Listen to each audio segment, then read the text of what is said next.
Hello world of YouTube. Today I have a very short one for you, why you shouldn't fear death and how I can probably say that with some accuracy.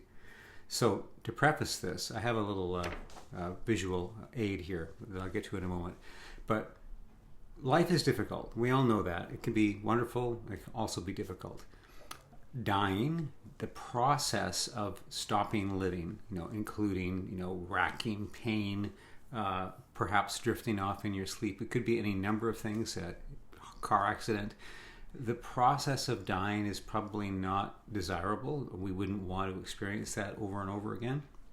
But death, I'm not talking about dying when I talk about death. Death, to define this for today, is the state of non-existence, where if you think when you die, after the process of dying, that you are in some sort of disembodied state, like you're a ghost or you're in heaven or you immediately reincarnate, then that's not what I'm talking about. You're still conscious. There's still a conscious experience there. Therefore, the body may have died if you believe there's something other than the body, but your essence, the thing that makes you you, your memories and experiences, if they still remain and you're conscious of that experience, whatever it is, wherever it might be, then you're not dead. That's not what I'm talking about. What I'm talking about is death being the state where there's nothing to remember, there's no experience at all to be had. An example that brings us closest to this would be if you've ever been under general anesthetic. I had some wisdom teeth out many years ago.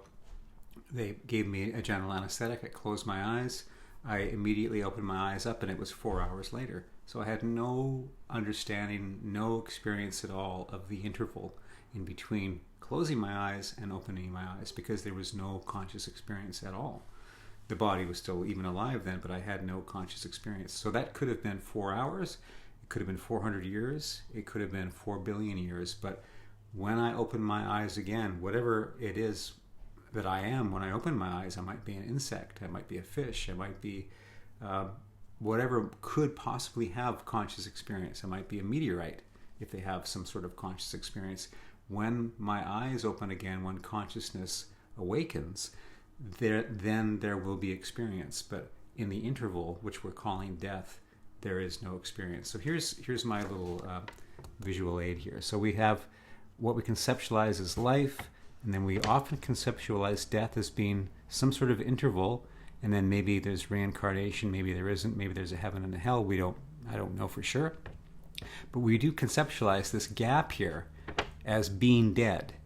But what you will actually experience is only this. Thanks.